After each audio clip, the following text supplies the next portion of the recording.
Antes de que existieran los bancos, los intereses o las tarjetas de crédito, ya existía la deuda. Nació mucho antes que el dinero mismo, en una época donde las promesas valían más que las monedas. En las civilizaciones mesopotámicas, hace más de 5000 años, el intercambio no se basaba en billetes ni en oro, sino en confianza, obligación y moral. Cuando alguien recibía algo, grano, trabajo o protección, quedaba ligado a quien se lo daba, no por contrato, sino por vergüenza. Así nació el primer sistema de dominación humana, el deber. Las tablillas de arcilla de Sumeria registraban más que simples transacciones. Eran los primeros documentos de control social. Allí, no se escribía, te presto, sino me perteneces hasta que cumplas. La deuda era una forma de servidumbre sagrada. Los templos actuaban como bancos, los sacerdotes como contadores de almas, y los dioses como acreedores supremos. Pagar no era solo un acto económico, era un acto de sumisión espiritual. Aquellos que no podían saldar sus deudas eran condenados a servir en los campos, a vender a sus hijos, o incluso a sí mismos. En los templos de Uruk y Babilonia, los esclavos por deuda eran más comunes que los esclavos de guerra. El dominio no necesitaba látigos, porque el sentimiento de culpa hacía el trabajo. Los pueblos antiguos descubrieron una verdad escalofriante: no hay cadena más fuerte que la obligación moral de pagar. Con el tiempo, el poder comprendió que la deuda era una herramienta más eficiente que la violencia. El soldado debía ser alimentado, y podía rebelarse. El deudor, en cambio, se sometía voluntariamente. Así, el crédito se convirtió en una forma de control, más duradera que cualquier conquista militar. Mientras el ejército necesitaba fuerza, la deuda necesitaba solo fe, la fe en que el acreedor tenía derecho sobre el deudor. La economía antigua giraba en torno a esta fe invisible. En Babilonia, los reyes proclamaban periódicamente un jubileo, una cancelación masiva de deudas, para evitar el colapso social. Pero incluso ese acto de misericordia era una estrategia política. Liberar a los esclavos por deuda garantizaba estabilidad y obediencia. El rey parecía generoso, pero seguía siendo dueño del destino de todos. La deuda podía perdonarse, pero jamás desaparecer. Desde el inicio, los sistemas financieros comprendieron que el verdadero negocio no estaba en el dinero prestado, sino en el control que otorgaba. El acreedor era más poderoso que el general, porque podía dominar sin levantar un arma, y el deudor, incluso cuando recuperaba su libertad, seguía marcado por la culpa. El ciclo de dependencia se volvía perpetuo: pagar, obedecer y callar. Esa lógica ancestral sobrevivió a imperios, religiones y guerras. Cuando Roma nació, heredó esta maquinaria moral, pero antes de llegar allí, las civilizaciones del creciente fértil ya habían diseñado el esqueleto del mundo moderno: templos que actuaban como bancos, intereses que multiplicaban la servidumbre, y leyes que protegían más al acreedor que al ser humano. La deuda no era un accidente de la historia, era su columna vertebral. Si algo nos enseña el origen de la deuda, es que el control no necesita violencia. Cuando se impone como deber moral, lo entendieron los sacerdotes, lo entendieron los reyes, y más tarde, lo entenderían los banqueros, porque quien logra convencerte de que le debes algo, ya no necesita cadenas, solo necesita tu miedo a romper la promesa. Y así, en las primeras ciudades del mundo, entre tablillas, templos y promesas, comenzó la historia de la mayor esclavitud de la humanidad, la del alma endeudada. Roma no solo conquistó territorios, conquistó la mente humana. Su verdadero genio no fue militar, sino jurídico. Donde otros imperios gobernaban con lanzas, Roma gobernó con contratos, intereses y castigos legalizados. En sus calles empedradas no solo circulaban legiones, sino también las deudas, que moldearían la estructura del poder occidental por los próximos 2 milenios. El ciudadano romano nacía bajo una promesa: libertad a cambio de responsabilidad. Pero esa libertad tenía un precio. Si un hombre contraía una deuda y no podía pagar, su cuerpo pasaba a ser propiedad del acreedor. Era el nexum, una institución que convertía la obligación financiera en esclavitud legítima. El deudor podía ser encadenado, humillado públicamente o vendido como si fuera un objeto. No había diferencia entre quien robaba y quien debía. Ambos eran enemigos del orden. Así nació la culpa económica como culpa moral. Roma enseñó al mundo que deber no era solo un asunto financiero, sino una falla de carácter. El ciudadano honesto pagaba, el deudor, en cambio, era visto como indigno. Era la primera vez en la historia que el endeudamiento dejaba de ser un problema colectivo, como en Mesopotamia, para convertirse en una marca individual. El hombre libre era libre, solo mientras pudiera pagar por su libertad. La deuda se convirtió en el motor invisible de la jerarquía romana. Las familias patricias, dueñas del crédito, financiaban guerras, templos y elecciones. Los plebeyos, en cambio, se hundían en préstamos imposibles, hipotecando su trabajo y su descendencia. Roma era una sociedad construida sobre el crédito, pero también sobre el miedo, porque el impago no solo significaba ruina, sino deshonra pública. Los tribunales estaban llenos de hombres que habían caído en la trampa de la deuda. El acreedor podía literalmente reclamar la vida del deudor, dividir su cuerpo entre los socios, o usarlo como sirviente. No era metáfora. El derecho romano establecía que el cuerpo del deudor pertenecía al acreedor hasta el último denario. Roma perfeccionó lo que los antiguos solo habían intuido, la esclavitud sin látigos. Sin embargo, este mecanismo casi destruye el imperio desde dentro. Hubo revueltas de campesinos, motines de plebeyos y huelgas de soldados endeudados. El pueblo comprendió que luchaba por un Estado que los había vendido a los banqueros. Ante el caos, el Senado promulgó perdones parciales, redujo intereses y a veces liberó deudores, pero nunca cambió la estructura del sistema. Roma no abolió la esclavitud financiera, simplemente la refinó. El poder político dependía del crédito. Los cónsules y senadores eran los grandes prestamistas del Estado. Financiaban campañas militares a cambio de privilegios, concesiones y tierras. Cada guerra era también un negocio. Con cada victoria, se conquistaban territorios y nuevos contribuyentes. Roma entendió que la expansión militar y la expansión de la deuda eran la misma cosa. Una alimentaba a la otra. La deuda, entonces, no era un accidente del sistema romano. Era su combustible. El imperio crecía a crédito, pagaba a crédito, y sobrevivía mientras pudiera seguir endeudando a otros. Las provincias sometidas eran obligadas a pagar tributos que en realidad eran intereses disfrazados. Roma exportaba su deuda y cobraba en obediencia. Así nacía el primer modelo global de dominación económica. Pero lo más inquietante no fue su economía, sino su filosofía. Los romanos elevaron el cumplimiento de la deuda a virtud moral. Pacta sunt servanda. Los pactos deben cumplirse. Se convirtió en la piedra angular de su civilización. No cumplir una obligación era romper con la esencia del orden.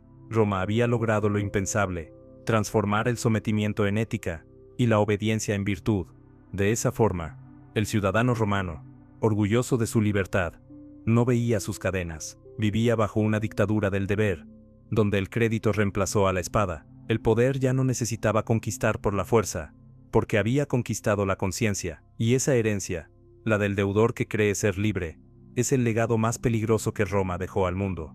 Detrás de su grandeza, Roma escondía el mecanismo que siglos después reviviría bajo otros nombres: contratos, préstamos, hipotecas, bonos, todo diferente, pero igual en esencia. La deuda como herramienta de control, la obediencia como moral, y el silencio del pueblo como garantía de estabilidad. Así, Roma no cayó por los bárbaros, cayó porque su propio sistema de deudas ahogó la vida que pretendía sostener, pero su espíritu sobrevivió. El Nexum nunca murió, solo cambió de forma, y en el fondo, aún seguimos viviendo bajo su sombra. Con la caída del Imperio Romano, Europa entró en una oscuridad que no fue solo política, sino espiritual.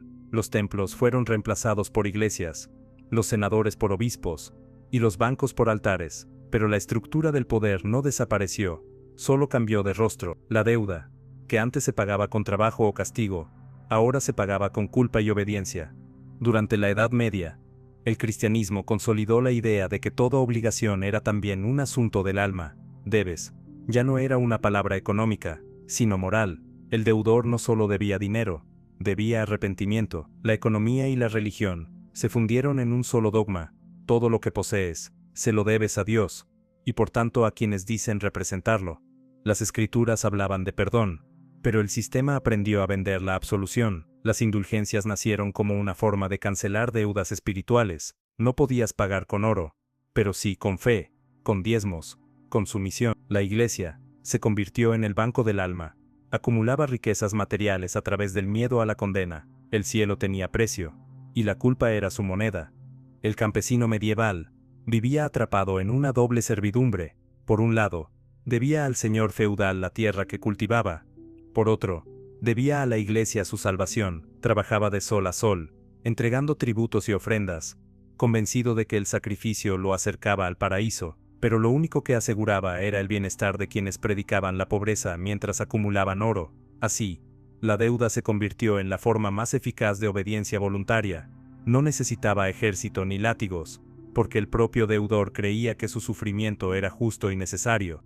En el siglo XII Mesama, los templarios crearon la primera red bancaria internacional de Occidente, custodiaban los tesoros de reyes y papas, pero también cobraban por su resguardo. Fueron los pioneros del crédito europeo, ofrecían préstamos a monarcas para financiar cruzadas, en nombre de Dios. Lo que comenzó como un acto de fe terminó siendo un negocio monumental. La Guerra Santa se convirtió en inversión, y la salvación en interés compuesto. El discurso religioso justificó todo: las deudas de los reyes, las cruzadas, las usurpaciones, incluso las hambrunas. Si el pueblo sufría, era porque Dios lo quería así. Si debía, era porque no había sido lo suficientemente virtuoso. El pobre debía obedecer para redimirse. El rico debía dominar para administrar la voluntad divina. El orden social quedó santificado por el dogma, y la desigualdad, convertida en virtud. A medida que los siglos pasaban, la Iglesia acumulaba más poder económico que cualquier reino. Los monasterios eran verdaderos centros financieros, y los papas actuaban como soberanos globales del crédito. Cada catedral levantada con ofrendas era, en realidad, un monumento a la deuda colectiva del pueblo. Los fieles se empobrecían en nombre de la fe, mientras los clérigos prestaban dinero a los mismos reyes que los oprimían. Y sin embargo, en las sombras del monasterio y el silencio de las aldeas, comenzaron a surgir voces que sospechaban que algo no encajaba. Algunos monjes, filósofos y místicos, empezaron a cuestionar la moral del endeudamiento. Se preguntaban si acaso Dios podía querer que los pobres vivieran eternamente sometidos, pero esas voces fueron silenciadas o tildadas de herejía, porque toda idea que liberara al alma del miedo ponía en peligro el negocio de la obediencia. La Edad Media nos dejó una herencia profunda. La asociación entre deber y culpa nos enseñó que no pagar es pecado, que ser pobre es castigo, y que obedecer es virtud. La deuda se volvió parte del ADN espiritual de Occidente. Incluso hoy, siglos después, seguimos cargando esa herencia invisible. La creencia de que debemos algo a un poder superior, que nuestra vida está hipotecada desde el nacimiento. La fe fue la primera moneda global, y la Iglesia, el primer banco moral del mundo. Así, mientras los fieles rezaban por la salvación, los poderosos contaban los intereses del miedo, porque en el fondo, el infierno más rentable no está en el más allá, está en la mente del que cree que debe. Cuando el sonido de las campanas empezó a mezclarse con el tintineo de las monedas, Europa despertó de su largo sueño medieval. Las ciudades resurgieron, los gremios florecieron, y con ellos, una nueva fe comenzó a expandirse. La fe en el dinero. Ya no se trataba de servir a Dios, sino al mercado. El pecado dio paso al crédito, y la salvación eterna fue reemplazada por el ascenso social. Había nacido el capitalismo, y con él, una versión refinada del viejo arte de la dominación. En los siglos XV y XVI, bien las familias de banqueros, los Medici en Florencia, los Fugger en Alemania, los Bardi y los Peruzzi, se convirtieron en los nuevos papas del dinero. No predicaban sermones, pero sus libros contables decidían el destino de reyes y naciones. Financiaron cruzadas, catedrales y coronaciones. El poder ya no venía de la espada ni del altar, sino del crédito otorgado desde las sombras. El Renacimiento, con todo su brillo artístico, también fue una revolución financiera. Mientras Leonardo pintaba y Copérnico giraba el universo, los banqueros inventaban algo aún más poderoso que el arte o la ciencia: la deuda nacional. Los monarcas endeudaban sus reinos para financiar guerras y exploraciones. A cambio, entregaban concesiones, impuestos futuros, tierras y soberanía. La política se transformó en una extensión de la contabilidad. El Estado nació endeudado, y el pueblo, sin saberlo, se convirtió en su garante. Los banqueros de Florencia comprendieron que era más rentable financiar reyes que comerciar con especias. Un préstamo a un monarca garantizaba no solo intereses, sino obediencia. El acreedor ya no necesitaba tronos, porque podía gobernar desde el crédito. Así, la nobleza se transformó en deudora, y la burguesía financiera en dueña del destino europeo.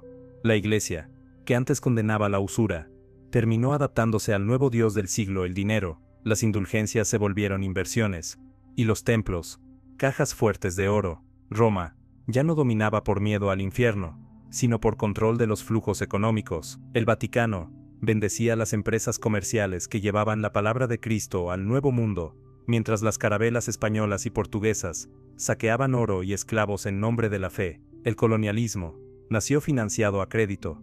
Los conquistadores no eran héroes, eran emisarios del capital. Los imperios europeos se expandieron gracias a préstamos de banqueros privados. América se convirtió en el aval perfecto, oro, plata y tierras, para garantizar los intereses del viejo continente. Cada mina abierta en el Nuevo Mundo era una factura más en los libros de deuda europeos. El capital moderno emergió, por tanto, no de la producción, sino del endeudamiento institucionalizado. El crédito se convirtió en la herramienta más efectiva para colonizar sin necesidad de ejércitos permanentes. El concepto de inversión reemplazó a la limosna. El interés reemplazó al milagro. El nuevo credo del hombre moderno era simple: todo tiene precio, incluso el tiempo. El trabajo, antes considerado un castigo bíblico, se transformó en virtud, pero no por ética, sino por deuda. Quien debía trabajar debía pagar, y así, la moral laboral del capitalismo temprano nació del mismo principio que movía al siervo medieval: el miedo a deber. En ese contexto, la banca internacional tomó forma. Los Fugger de Augsburgo, por ejemplo, financiaron la elección de Carlos V como emperador del Sacro Imperio Romano Germánico. No fue la voluntad divina quien lo puso en el trono, sino un préstamo. Los reyes ya no eran elegidos por Dios, sino por los acreedores, y como todo deudor, debían rendir cuentas. Los intereses del dinero definían los límites del poder político. La realeza, símbolo del absolutismo, se convirtió en rehén de los banqueros. Pero este nuevo sistema tenía un secreto filosófico: transformó la culpa en productividad. Si en la Edad Media el hombre debía sufrir por su salvación, ahora debía trabajar por su crédito. El sacrificio espiritual se convirtió en sacrificio económico. La deuda ya no prometía redención, sino progreso. La obediencia ya no se exigía por miedo al infierno, sino por el deseo de ascender. El capitalismo primitivo fue, en esencia, una teología disfrazada de comercio. Cambió los altares por oficinas, los rezos por balances, las oraciones por contratos, pero el dogma era el mismo: creer que el sistema es justo, que pagar te dignifica, que quien debe merece su carga. Y así, el mundo se volvió devoto del dinero. El pecado original fue reemplazado por el crédito original. Nacer en un sistema donde todo lo que consumes, usas y sueñas ya está hipotecado. El Renacimiento, que prometía liberar al hombre del dogma religioso, terminó atándolo al dogma financiero. Cambiamos el miedo a Dios por el miedo al impago, y aunque los templos se llenaron de arte, el alma humana siguió siendo propiedad del acreedor. El año era 1944. El mundo aún ardía bajo las ruinas de la Segunda Guerra Mundial. Europa estaba devastada, Asia en cenizas, y las potencias vencedoras buscaban no solo reconstrucción, sino nuevo orden. En un pequeño pueblo de New Hampshire, llamado Bretton Woods, representantes de 44 países se reunieron para escribir las nuevas reglas de la economía mundial. Lo que nació allí no fue un tratado de paz, fue el contrato más silencioso y poderoso de la historia moderna.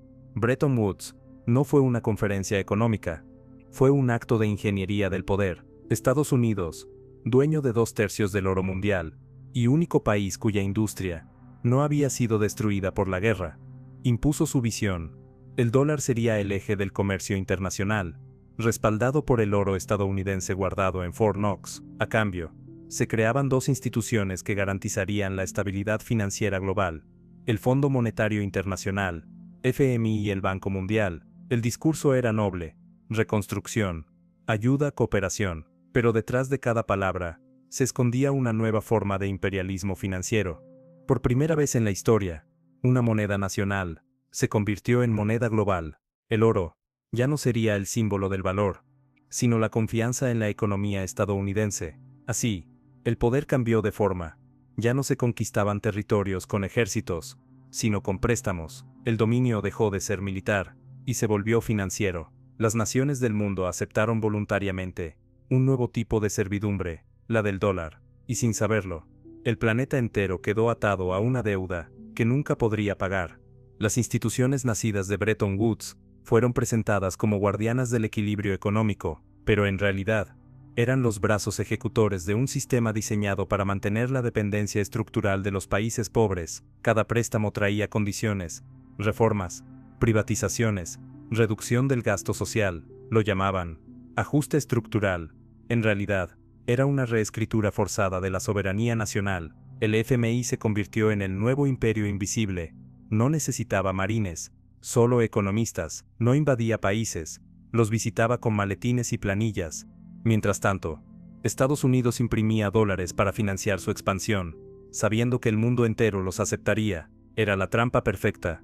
Washington podía endeudarse sin consecuencias, porque sus deudas eran los activos de los demás. Cada guerra, cada bomba, cada proyecto, se financiaba con el crédito que el resto del planeta sostenía. El sistema funcionaba como una pirámide moral. Los países ricos prestaban, los países pobres pagaban, y todos obedecían al mismo Dios, la deuda. Pero en 1971 Boucher Nixon rompió el último velo de la ilusión. Sin previo aviso, anunció que el dólar ya no estaría respaldado por el oro. Desde ese momento, el dinero dejó de tener sustancia material, se volvió una promesa vacía sostenida por fe y poder militar. El oro ya no estaba en las bóvedas, estaba en los portaaviones, en las bases, en los tratados de cooperación. El mundo entró en la era del dinero fiduciario, donde el valor se basa en la creencia colectiva, y la deuda, en la obediencia global. Bretton Woods no solo cambió la economía, cambió la naturaleza del poder humano. Por primera vez, el dominio ya no dependía de conquistar territorios, sino de conquistar mentes. Las colonias se volvieron independientes, pero sus presupuestos quedaron encadenados al FMI. El lenguaje de la dominación cambió. Ya no se hablaba de esclavitud, sino de ayuda al desarrollo. Ya no se decía invasión, sino rescate financiero. Las cadenas ya no se veían, pero se firmaban.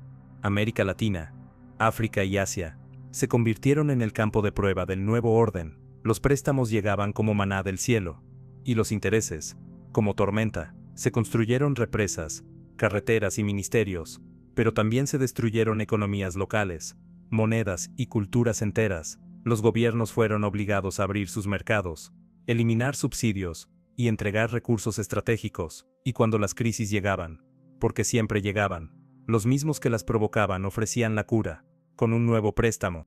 Así nacieron las deudas impagables, montañas de intereses que crecían más rápido que la producción real. Los países pobres pagaban una y otra vez por dinero que ya habían devuelto 10 veces, pero no importaba, la deuda no debía liquidarse, debía mantenerse viva, como instrumento de control, porque un país endeudado no se rebela, no legisla libremente, no cuestiona, solo obedece. El siglo XX no fue el siglo del comunismo ni del capitalismo, fue el siglo del endeudamiento global. Una red invisible unió a todas las naciones en un sistema donde cada crisis beneficiaba a los mismos. Los bancos centrales dejaron de servir a los pueblos y empezaron a servir al mercado. Las decisiones económicas dejaron de tomarse en los parlamentos y se trasladaron a las oficinas del FMI y de Wall Street.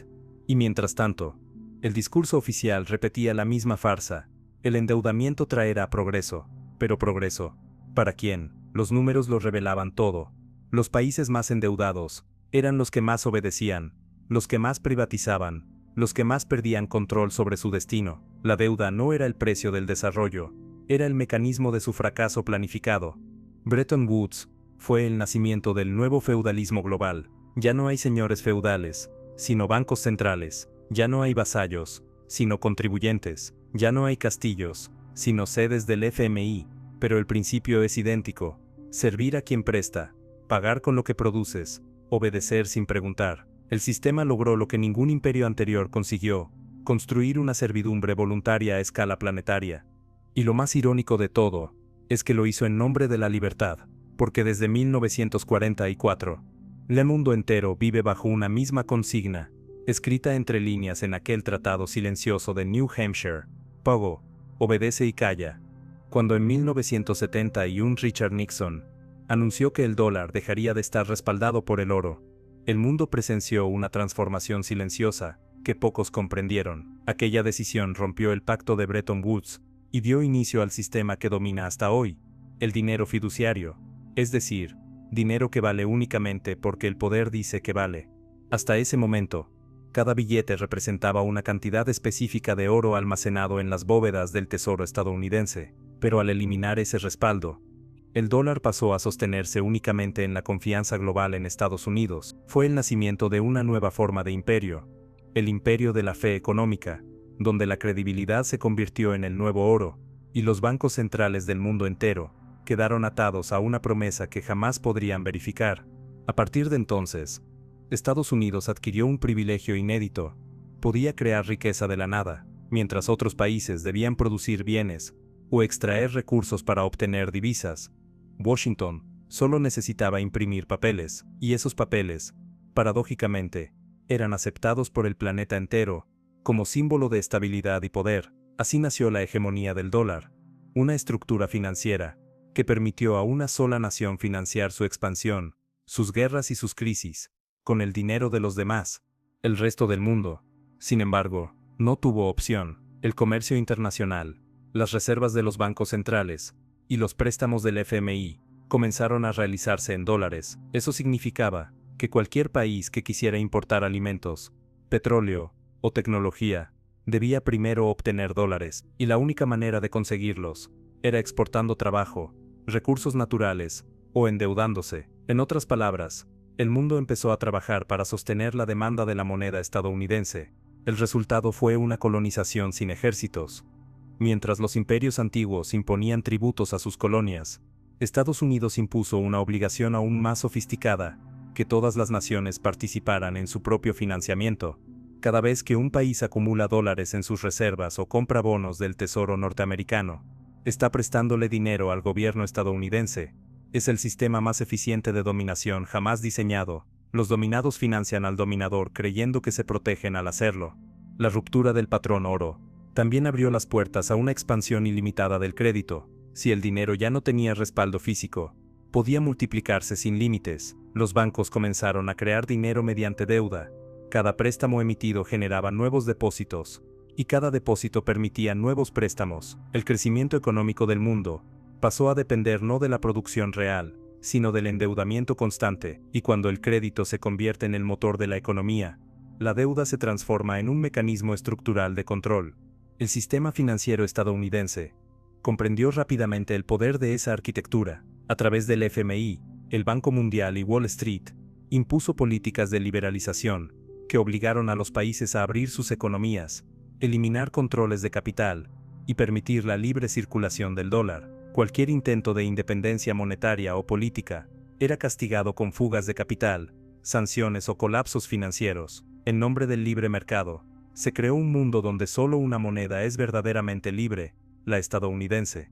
El poder del dólar no radica en su valor, sino en su indispensabilidad. Mientras los países del sur global dependen del dólar para sobrevivir, Estados Unidos lo utiliza para controlar. Puede imprimir cuando necesita, sancionar cuando le conviene, y desestabilizar cuando alguien se atreve a desafiarlo. El caso de Irak, Libia o Venezuela lo demuestra. Los intentos por comerciar petróleo fuera del sistema dólar fueron castigados con guerras, bloqueos y crisis. El mensaje es claro: quien desafía el dólar, desafía el orden mundial.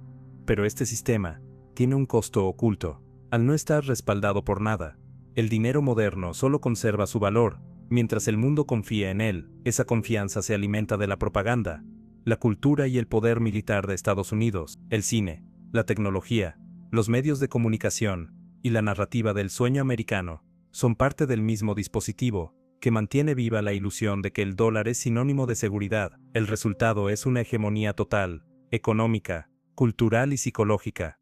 La deuda global se disparó a niveles inimaginables. Cada crisis, la del petróleo en los 70, milia, la latinoamericana en los 80, milia, la asiática en los 90 o la hipotecaria de 2008, fue aprovechada para reforzar el poder del dólar, no para debilitarlo, porque en cada colapso, el mundo busca refugio en la moneda del propio causante. Es el círculo perfecto de dominación. El sistema provoca la inestabilidad que luego utiliza para consolidar su control. Hoy, más del 60% de las reservas mundiales están en dólares. El 85% de las transacciones internacionales se realizan en dólares, y casi todas las deudas soberanas se pagan en dólares. Eso significa que la humanidad trabaja, comercia y produce dentro de un sistema financiero controlado por una sola nación, no por mérito, sino por estructura. El dólar ya no representa riqueza, representa poder político, es el látigo moderno del mercado. Cuando un país imprime su propia moneda, arriesga inflación. Cuando Estados Unidos imprime, el mundo paga esa inflación. Y mientras tanto, las instituciones internacionales, las mismas que predican austeridad a los demás, jamás cuestionan el déficit norteamericano, porque si el dólar cae, todo el sistema cae con él. Así, el dinero dejó de ser una herramienta para medir valor, y se convirtió en un mecanismo global de obediencia. El ciudadano moderno, endeudado y atrapado en el consumo, se mantiene dócil no por miedo al castigo, sino por miedo al impago, y los países, sometidos por sus compromisos financieros, actúan con la misma sumisión que los esclavos antiguos, solo que ahora el látigo es invisible, y se llama mercado internacional.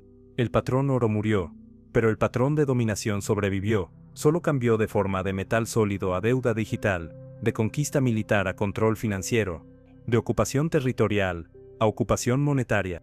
El dólar es hoy el imperio más silencioso y eficiente de la historia humana. No necesita fronteras, ni ejércitos permanentes, ni discursos de gloria.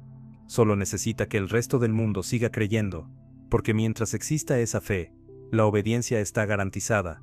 Si el dólar fue el arma, América Latina fue el campo de pruebas. A finales de los años 70 Bata, el continente que alguna vez soñó con independencia y desarrollo, se convirtió en un experimento financiero a escala continental, bajo el discurso del progreso y la modernización.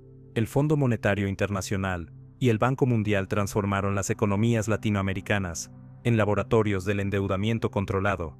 La historia comenzó con una trampa. Durante los años 60 y 70, los bancos internacionales inundaron a los países latinoamericanos con préstamos baratos. Los petrodólares, provenientes del auge del petróleo árabe, debían colocarse en algún lugar, y los grandes bancos encontraron en América Latina el destino perfecto. Las tasas eran bajas, el crédito abundante, y el discurso del desarrollo industrial servía de fachada. Los gobiernos aceptaron sin resistencia, construyeron represas, carreteras, industrias y ministerios, todo con dinero prestado. En apariencia, el continente vivía un auge, pero la prosperidad era una ilusión. Detrás de las cifras y los discursos, se estaba escribiendo la mayor deuda colectiva de su historia. Cuando Estados Unidos subió las tasas de interés a comienzos de los 80, todo cambió de un día para otro. Lo que antes era un préstamo manejable, se volvió una carga impagable. Las economías latinoamericanas colapsaron una tras otra. México fue el primero en caer, en 1982, declarando que no podía pagar su deuda externa. El pánico financiero se extendió por todo el continente, pero los salvadores ya estaban listos. El Fondo Monetario Internacional ofreció rescates, a cambio de obediencia absoluta. Los programas del FMI tenían un nombre elegante: ajustes estructurales. Pero detrás de esas palabras, se escondía un golpe silencioso a la soberanía. El fondo imponía condiciones: reducción del gasto público, privatización de empresas estatales, eliminación de subsidios, apertura total a las importaciones y liberalización de los mercados financieros. Los gobiernos aceptaban, porque no había alternativa, y así, la política económica dejó de definirse en los congresos nacionales, para redactarse en oficinas del FMI en Washington.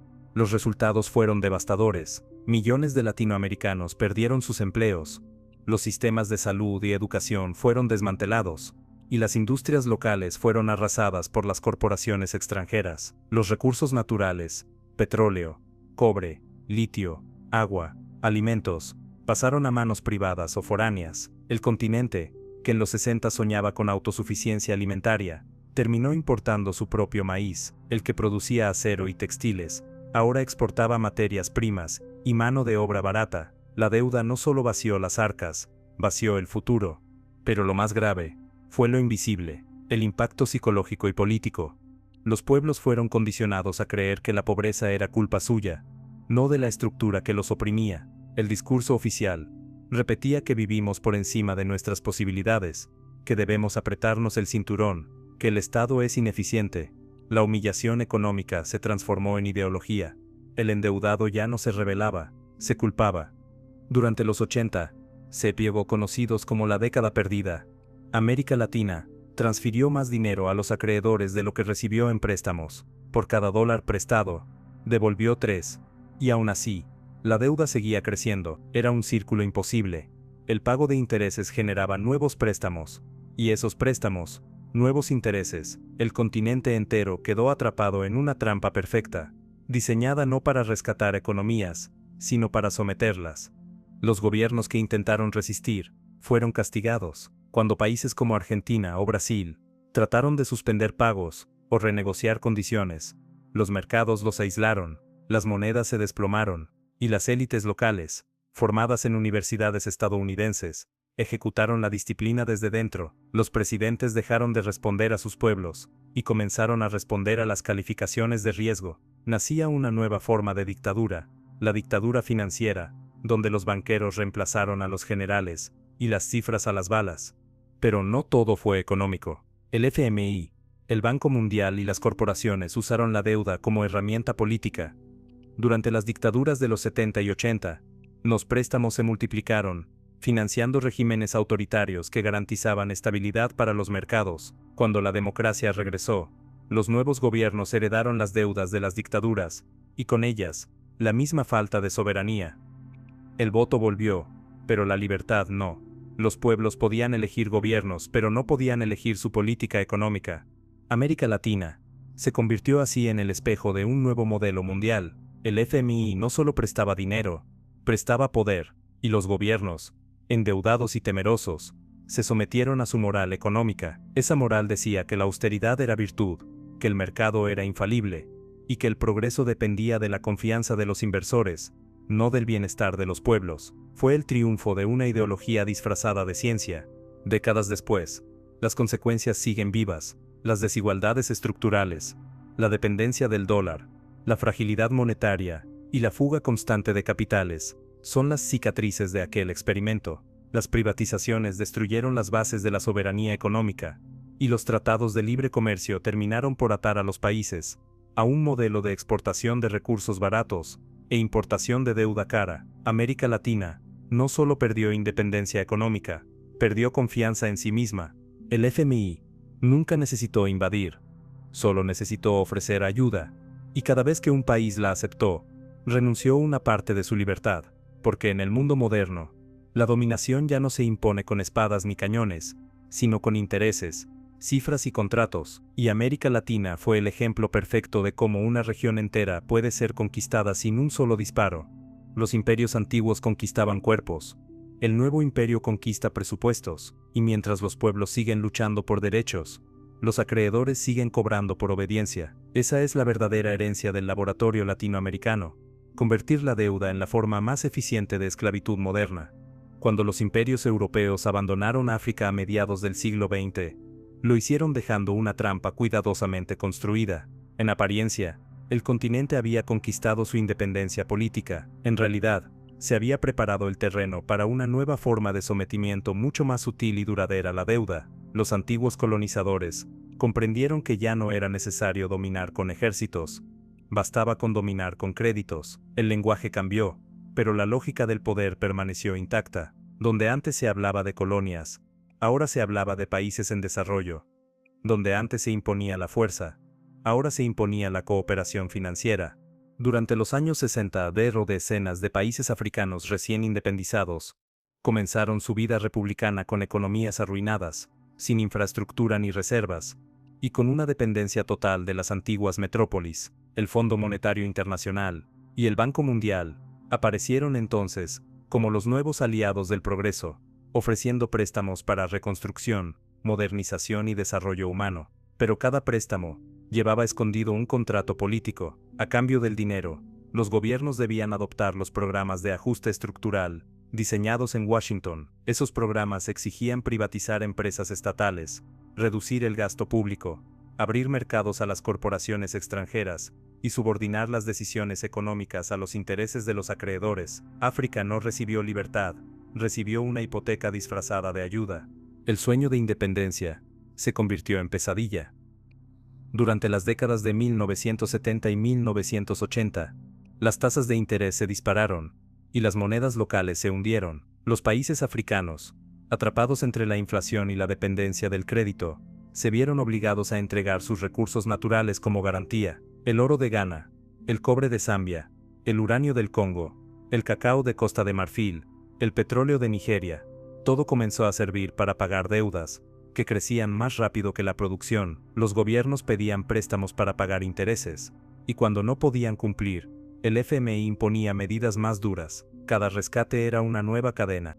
Los efectos sociales fueron devastadores. Los hospitales quedaron sin medicinas, las universidades cerraron, los salarios se desplomaron, y millones de africanos emigraron en busca de sobrevivencia. Los mismos países que antes habían sido explotados por las potencias coloniales, ahora eran exprimidos por la arquitectura financiera internacional. La deuda se convirtió en una herramienta de chantaje global. Quien no cumplía era castigado con sanciones, aislamiento comercial o pérdida de credibilidad. El continente más rico en recursos del planeta se volvió el más pobre en bienestar, porque la riqueza fluía hacia los acreedores del norte.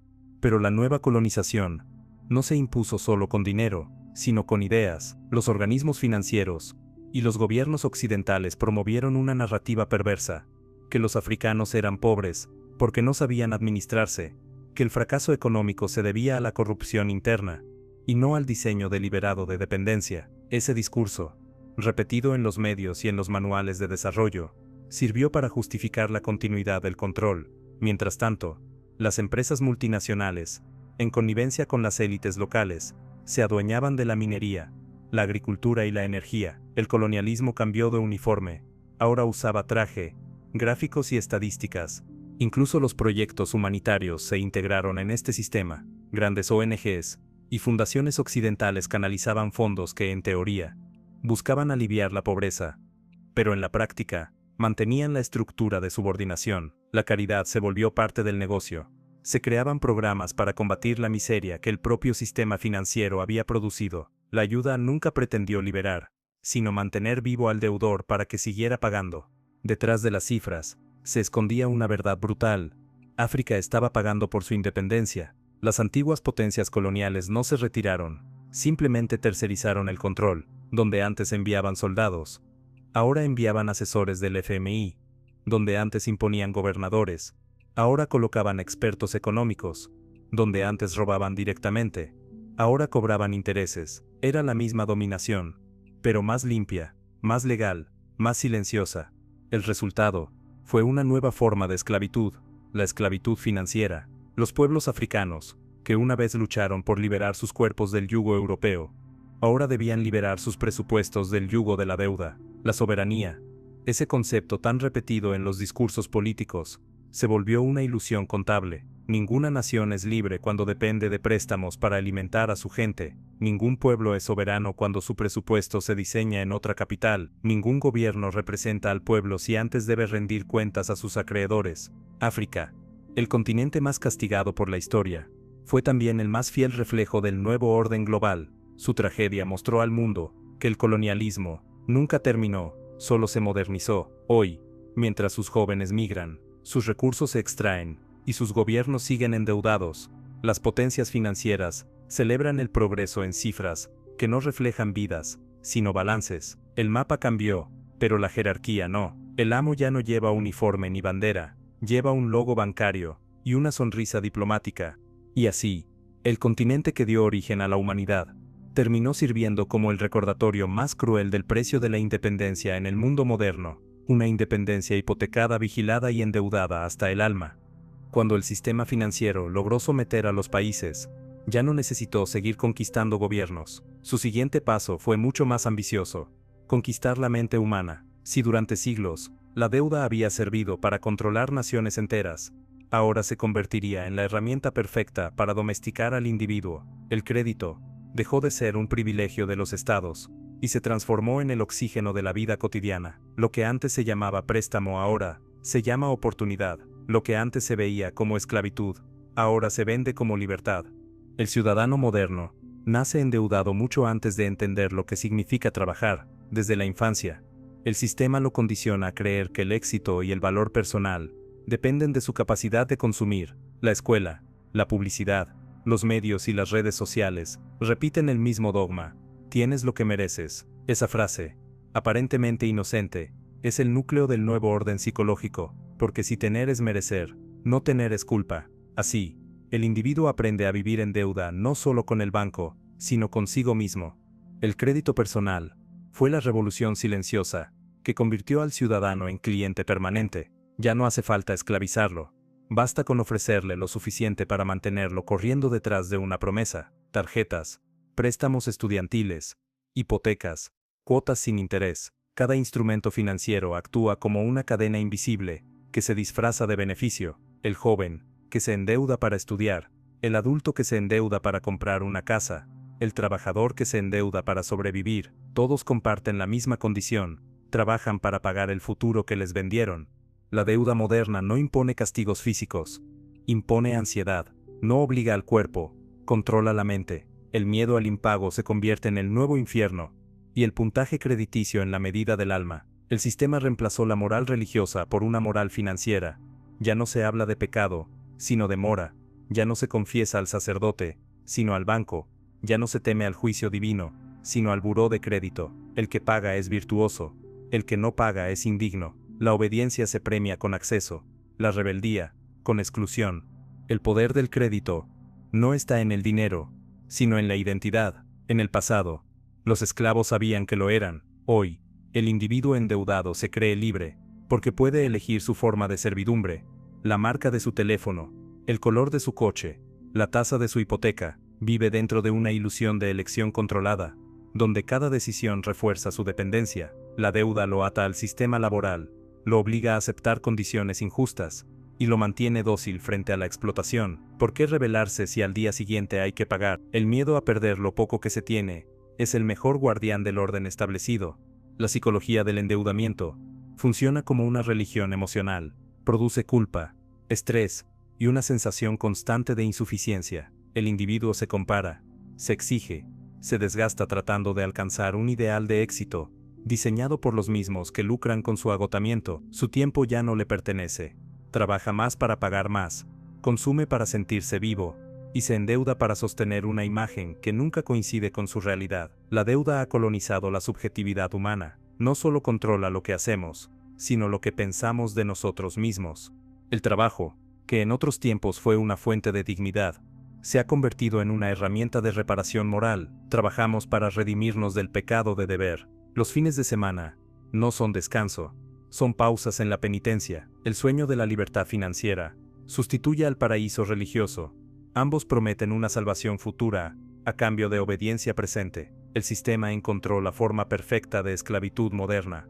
Un esclavo que se cree empresario de sí mismo. Incluso el amor, la amistad y la familia han sido arrastrados a la lógica de la deuda. Las relaciones humanas se miden en costo, en inversión, en rendimiento emocional. Vivimos atrapados en un lenguaje contable aplicado a la vida. Decimos, te debo una, me debes tiempo, vale la pena, sin darnos cuenta de que pensamos en términos financieros hasta para sentir. La deuda dejó de ser un número, es una forma de pensar, un código mental que estructura nuestra existencia. La educación, en lugar de liberarnos, profundiza la servidumbre. Los jóvenes ingresan a la universidad endeudándose para acceder a un título que los prepare para seguir endeudados. La promesa de ascenso social se convirtió en el anzuelo perfecto. Estudian para pagar su deuda, trabajan para mantenerla, y cuando por fin logran saldarla, el sistema les ofrece otra. Cada generación hereda no solo obligaciones económicas, sino una mentalidad de deuda permanente, un modo de vida basado en el sacrificio constante y en la esperanza pospuesta. Surcrédito reemplazó al voto como instrumento de participación social. Ya no elegimos gobiernos que nos representen, elegimos bancos que nos financien. La ciudadanía se mide por la capacidad de consumo, no por la conciencia política. Quien no tiene acceso al crédito queda excluido del sistema, como si la pobreza fuera una forma de herejía. En la práctica, el mundo financiero ha creado una jerarquía global, donde los bancos son los templos, los economistas los sacerdotes, y los consumidores los fieles. La deuda ha logrado lo que ningún imperio logró antes: convertir la servidumbre en aspiración. El individuo endeudado no se siente oprimido, se siente responsable, cree que debe pagar, que debe esforzarse más, que si fracasa es culpa suya. Ese es el triunfo final del sistema: transformar la dominación en moral personal. No hace falta reprimir a nadie, cuando el propio deudor se culpa a sí mismo por su esclavitud. El resultado es una sociedad agotada, fragmentada y silenciosa. Las personas no se rebelan porque sienten vergüenza de su propia precariedad. La ansiedad se ha vuelto la emoción más rentable del mundo, y la obediencia, la más premiada. Vivimos en una economía construida sobre el miedo a no cumplir, y mientras el individuo lucha por sobrevivir dentro de su jaula invisible, los verdaderos dueños del sistema siguen expandiendo su poder sin oposición. El deudor moderno no lleva cadenas, pero las siente, no ve su carcelero, pero lo obedece, vive en un círculo que se renueva con cada pago, con cada factura, con cada promesa incumplida de libertad financiera. La deuda ya no es una obligación económica, es una forma de existencia, y mientras el individuo siga creyendo que debe algo al sistema que lo explota, el poder seguirá intacto, sin necesidad de dictaduras, sin necesidad de violencia, sin necesidad de verdad. Toda civilización se sostiene sobre un sentimiento compartido. En la antigüedad, fue el miedo a los dioses; en la Edad Media, el miedo al pecado; en la era moderna, el miedo a deber. Cada época crea su propio tipo de obediencia. Lo que cambió no fue el castigo, sino su naturaleza. Hoy ya no tememos al infierno, ni a la Inquisición, tememos a la mora, a la pérdida, al fracaso financiero. La deuda se convirtió en la religión del mundo secular, y la culpa, en su sacramento invisible. Nietzsche, en su genealogía de la moral, explicó que la palabra culpa proviene de la misma raíz que deuda. En alemán, Schuld significa ambas cosas. Para él, la civilización no se edificó sobre la justicia, sino sobre el recuerdo del castigo. El deudor debía sufrir para aprender. El dolor era la forma de garantizar la memoria. El hombre debía recordar su obligación, no con gratitud, sino con miedo. Y ese principio, que alguna vez definió la relación entre amo y siervo, sigue vivo en la economía moderna. El sistema financiero funciona como una versión sofisticada de esa moral arcaica: castiga la demora, premia la obediencia, y convierte el cumplimiento en virtud. El problema no es la deuda en sí, sino el sistema moral que la rodea. Nos educan para creer que pagar es una cuestión de honor, que un buen ciudadano cumple, que una persona responsable no debe, pero nadie cuestiona la estructura que fabrica la deuda como condición de existencia. El trabajador que paga impuestos, intereses y créditos durante toda su vida se siente virtuoso, aunque el juego esté diseñado para que jamás alcance la libertad. Es la misma lógica que Nietzsche denunció: el deudor agradece al verdugo por permitirle pagar. El capitalismo heredó de la religión una herramienta psicológica formidable: la culpa. En el pasado, la Iglesia ofrecía redención a cambio de penitencia. Hoy, los bancos ofrecen solvencia a cambio de sacrificio. El creyente moderno ya no busca el perdón de Dios, busca la aprobación del sistema. Sus pecados son el atraso, la pobreza, la improductividad. La deuda funciona como un espejo moral. Quien debe se siente fallado, quien cobra se siente justo. De ese modo, el poder financiero ya no necesita justificar su dominio, el propio deudor lo hace por él. Esa moral se infiltra en todos los ámbitos de la vida. En el trabajo, se glorifica la productividad como una forma de redención. En la educación, se inculca la disciplina como prueba de valor. En la economía doméstica, se premia el sacrificio y se condena el placer. La austeridad, que alguna vez fue una virtud religiosa, se ha convertido en norma económica. Las políticas de ajuste global repiten la misma narrativa: hemos pecado gastando demasiado, debemos purificarnos reduciendo. Es la moral del autoflagelo, convertida en modelo de desarrollo. El hombre contemporáneo vive bajo un régimen emocional, donde la culpa sustituye al control externo. No necesita que nadie lo vigile, se autocontrola, se siente mal si no produce, se avergüenza si no gana lo suficiente, se culpa si no paga a tiempo. Esta interiorización del castigo es el triunfo supremo del poder moderno. La sociedad disciplinaria del pasado, la de cárceles, fábricas y ejércitos, ha sido reemplazada por una sociedad de endeudados, donde la represión ya no proviene del Estado, sino del propio individuo. El sistema financiero perfeccionó el arte de la manipulación moral. Los bancos no solo prestan dinero, prestan significado. Te dicen quién eres según lo que debes, o lo que posees. Si tienes crédito, eres confiable. Si no lo tienes, eres un riesgo. Tu valor moral se mide en números, y tu identidad se convierte en una ecuación. Esa aritmética emocional produce ciudadanos dóciles, temerosos de fallar, ansiosos por demostrar solvencia ante un sistema que nunca se sacia. Nietzsche advirtió que la culpa cuando se interioriza, destruye la vitalidad del hombre, lo vuelve obediente, débil, incapaz de afirmar su voluntad. En el fondo, eso es lo que busca el sistema de la deuda, crear seres dóciles, que midan su vida por lo que deben, no por lo que desean. La voluntad de poder, aquella fuerza creadora que impulsa la superación, se ha transformado en voluntad de pagar. El individuo ya no aspira a conquistar el mundo, sino a equilibrar su estado de cuenta. La culpa, antes teológica, ahora es económica, pero su función es la misma: domesticar. El hombre que se siente culpable no necesita ser reprimido, se reprime solo, trabaja sin descanso, consume sin conciencia, obedece sin cuestionar, vive en una cárcel interior, cuyas llaves están en su mente. El sistema no necesita castigos visibles, basta con recordarle, cada fin de mes, que sigue debiendo. Lo más perverso de esta moral del deudor es que convierte la explotación en virtud.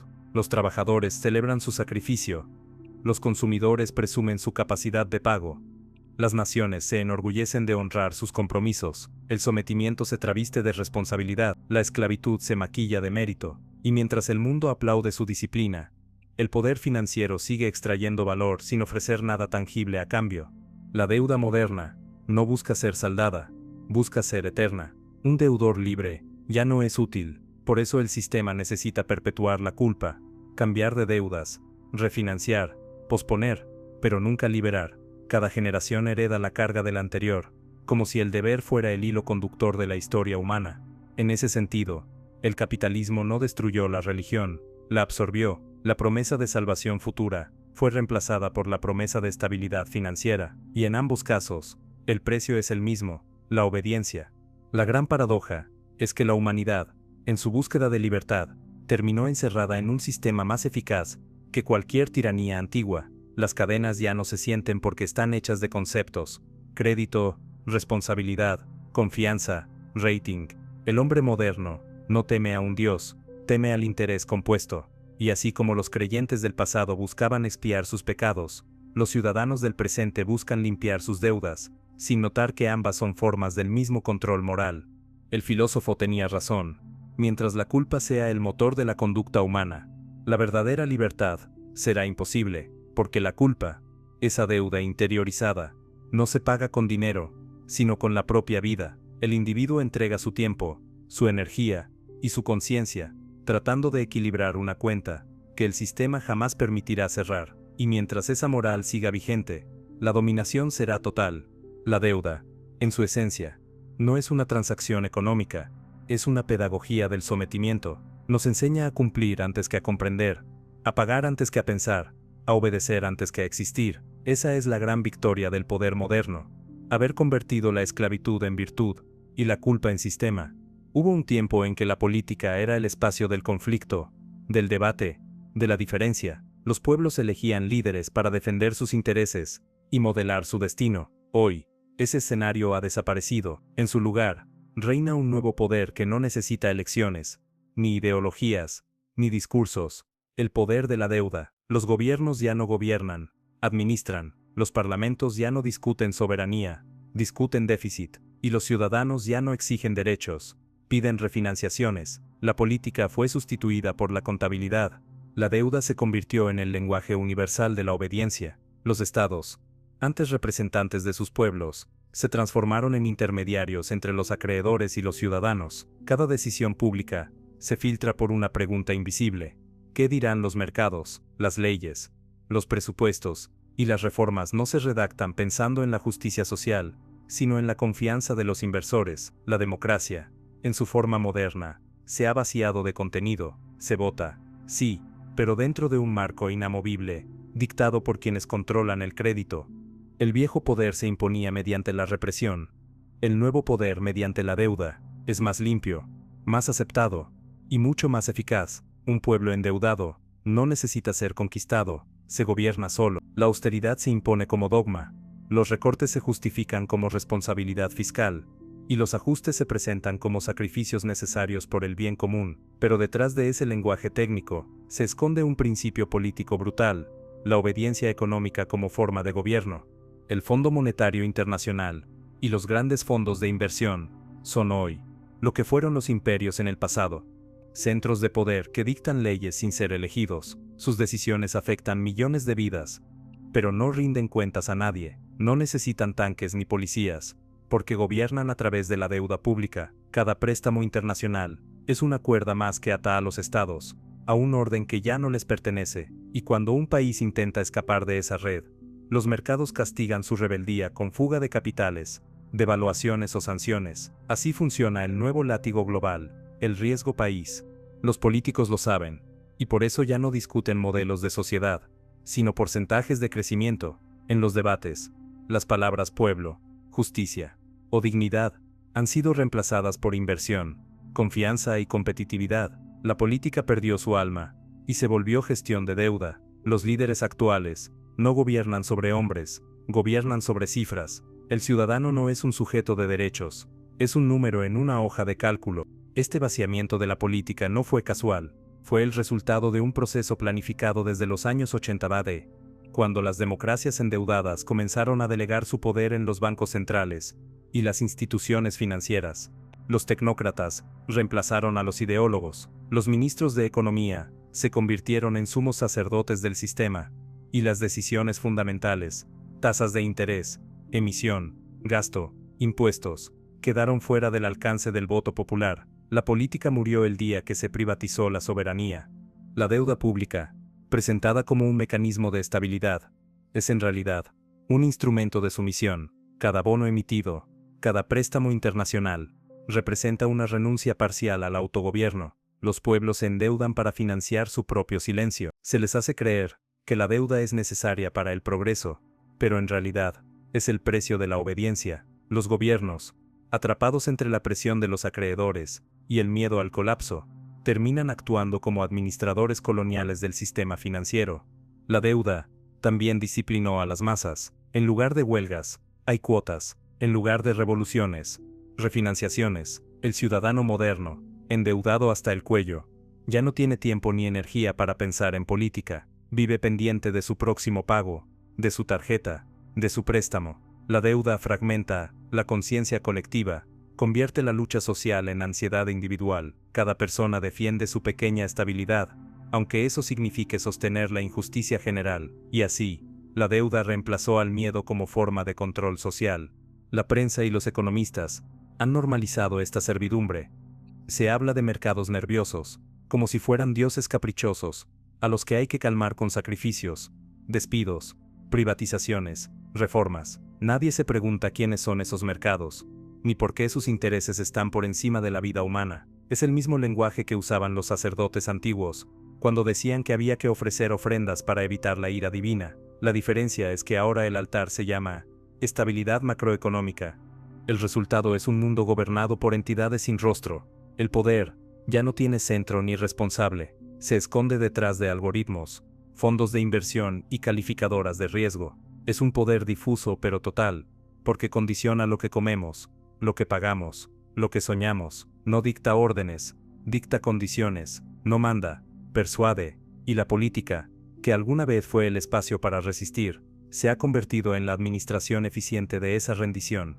Los ciudadanos, convertidos en contribuyentes y consumidores, ya no se sienten parte de una comunidad, sino de un sistema del que dependen. La idea de bien común fue reemplazada por la noción de sostenibilidad fiscal. La solidaridad se disolvió en la competencia. La democracia se convirtió en un ritual vacío, donde se elige cada 4 años quién firmará los próximos acuerdos con los acreedores. La deuda unificó al planeta bajo una única ley: pagar antes que vivir.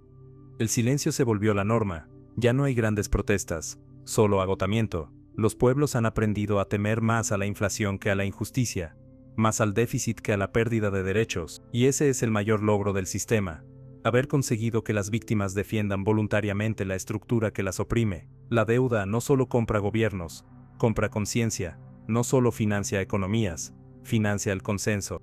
Vivimos en un orden donde la obediencia se confunde con sensatez, y la sumisión con responsabilidad. Los estados, endeudados hasta los cimientos, predican la austeridad, mientras los bancos centrales imprimen dinero para salvar a las élites financieras. Las democracias se mantienen solo en apariencia, pero su contenido ha sido vaciado y reemplazado por una gestión tecnocrática del conformismo.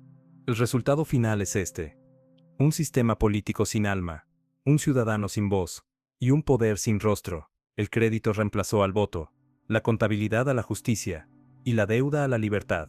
El mundo entero se ha convertido en una república de deudores, donde obedecer ya no es una imposición, sino una costumbre, y mientras los pueblos callan, los acreedores gobiernan, no desde los parlamentos, sino desde los balances, no con leyes, sino con intereses, y lo hacen con la misma consigna que ha guiado a los imperios desde el principio de los tiempos: paga, obedece y calla.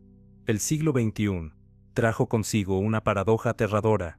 Nunca hubo tanta riqueza acumulada, y sin embargo, nunca el mundo estuvo tan endeudado. Los países, las empresas, los individuos, las universidades, los hospitales, e incluso los ecosistemas, operan bajo el mismo principio contable: deben más de lo que poseen. La deuda dejó de ser un fenómeno económico para convertirse en una condición planetaria. La humanidad entera vive dentro de una gigantesca hipoteca existencial. El planeta ya no se gobierna con leyes, sino con balances. Los expertos lo llaman interdependencia financiera global, pero en la práctica, es una forma nueva de esclavitud. Los gobiernos se endeudan para mantener el crecimiento, las corporaciones se endeudan para mantener su valor en bolsa, y las personas se endeudan para sostener una vida que el sistema les impone. El resultado es un círculo cerrado, en el que todo lo que existe depende del crédito, y el crédito, a su vez, depende de la fe en un sistema que no puede sostenerse sin seguir destruyendo.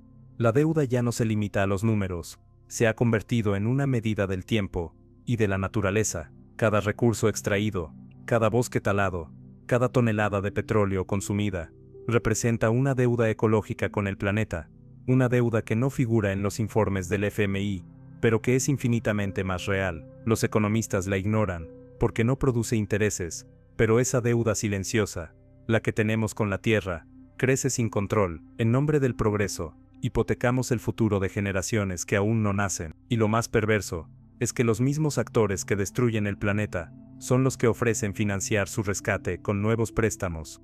La economía verde, las cumbres del clima, los bonos de carbono, todo parece un intento de corregir el daño.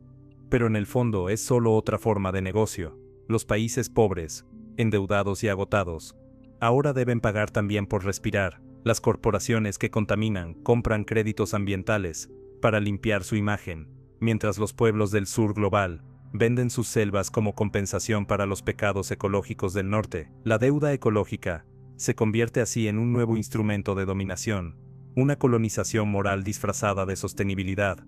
El capital financiero ha logrado algo sin precedentes: monetizar la vida misma, el agua, el aire, la tierra, los genes, los datos personales. Todo tiene precio. Las grandes tecnológicas controlan la información como los bancos controlan el dinero, y al igual que en el sistema financiero, los usuarios se convierten en deudores invisibles. Cada clic, cada dato, cada segundo de atención entregado, es una forma de pago. El individuo digital ya no paga con dinero, paga con su mente, y el algoritmo, como el banco, le devuelve crédito simbólico, acceso, relevancia. La deuda se ha infiltrado en la identidad.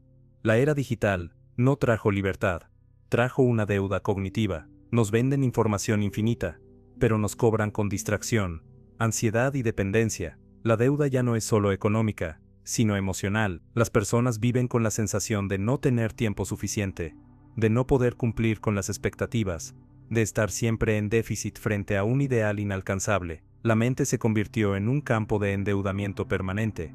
Atención prestada, concentración agotada, deseo hipotecado.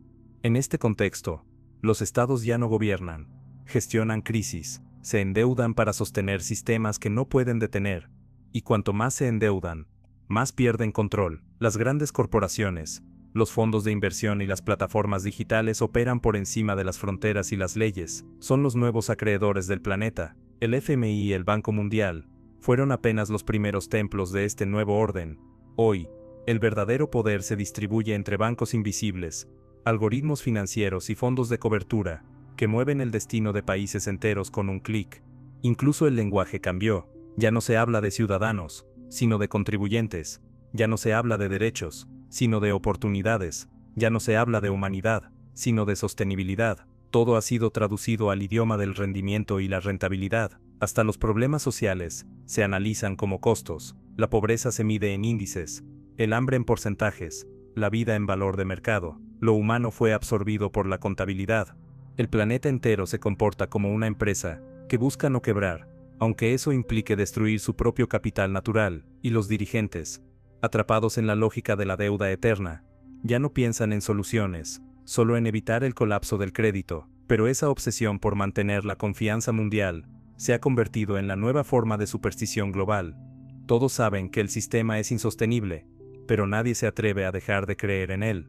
El control de la deuda se ha vuelto tan total que incluso el colapso se administra.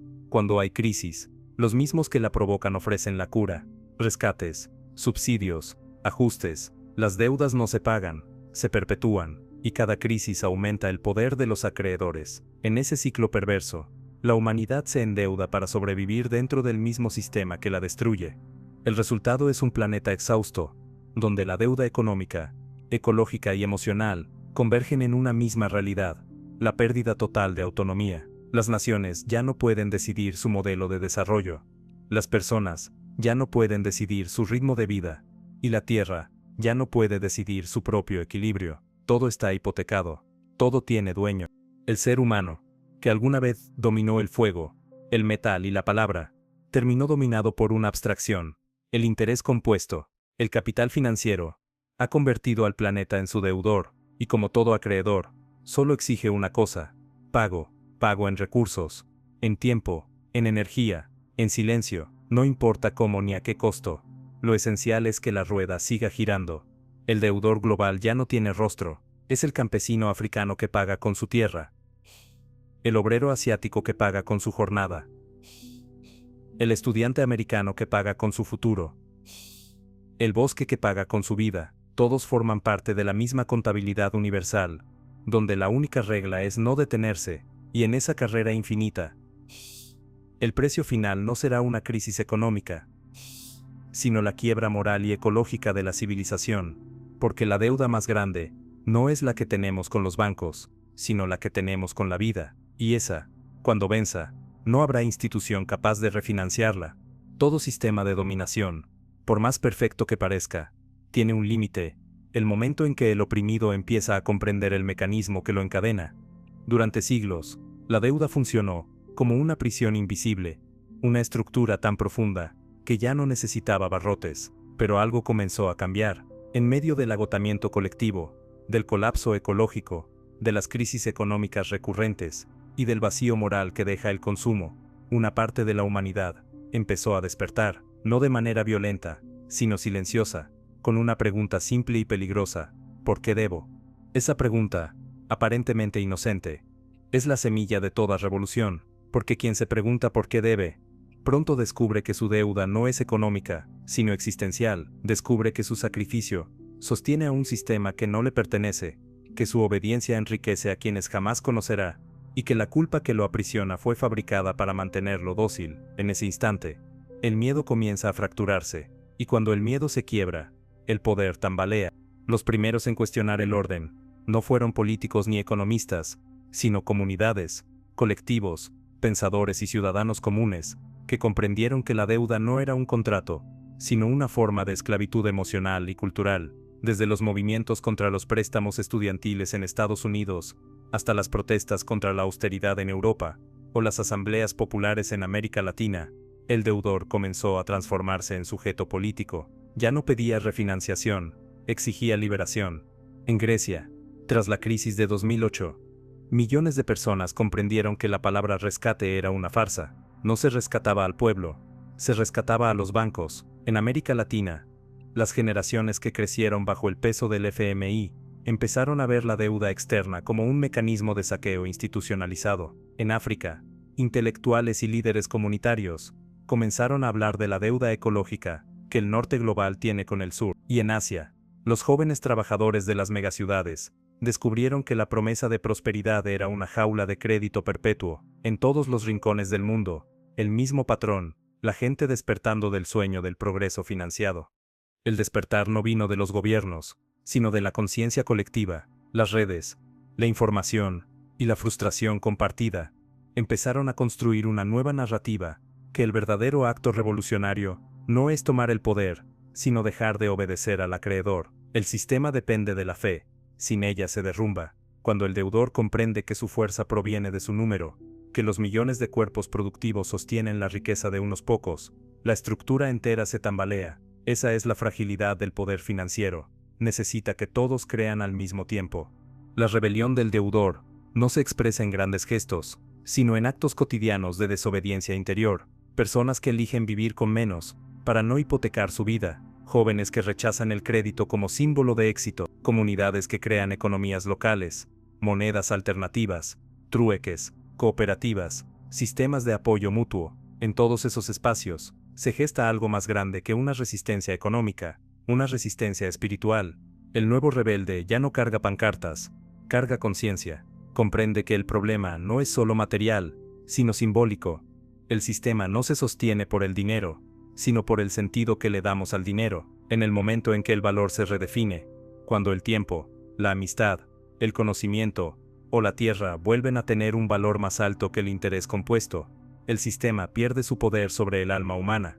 En este despertar se unen filósofos, artistas, campesinos, emprendedores éticos, economistas disidentes y comunidades indígenas, que nunca olvidaron que la vida no se mide en cifras. Todos comparten un mismo impulso: recuperar la soberanía del significado, porque quien controla el significado del valor controla el mundo, y durante siglos, ese significado fue monopolizado por los acreedores. La rebelión del deudor no busca destruir, busca recordar que el trabajo no debe ser sacrificio, sino creación, que el crédito no es libertad, sino dependencia, que la abundancia no se mide por la acumulación, sino por la dignidad. En este nuevo horizonte, pagar deja de ser una virtud. La virtud es liberarse del ciclo del pago infinito, liberarse de la idea de que todo lo valioso debe tener precio. Esa rebelión no tiene banderas, porque su enemigo no tiene rostro, no lucha contra un gobierno, sino contra una mentalidad. No se libra en las calles, sino en la conciencia. Es un proceso lento, profundo, que comienza cuando el individuo se atreve a desobedecer interiormente, cuando deja de sentirse culpable por no encajar en el molde del buen deudor. Ese gesto, aparentemente insignificante, es el principio de toda emancipación. Cada época tiene su revolución, y la nuestra no será política ni tecnológica, será psicológica y espiritual. El verdadero cambio no vendrá cuando los bancos caigan, sino cuando la mente humana deje de medir su valor en términos de deuda. La libertad del futuro no consistirá en tener más crédito, sino en no necesitarlo. Quizás esa sea la enseñanza final de todo este proceso histórico, que el poder de los acreedores termina donde empieza la conciencia de los deudores. Cuando el ser humano deja de deber al sistema, empieza a deberse a sí mismo, y ese tipo de deuda, la del alma con su propia verdad, no genera intereses, no se acumula, no se vende, es la única deuda que libera.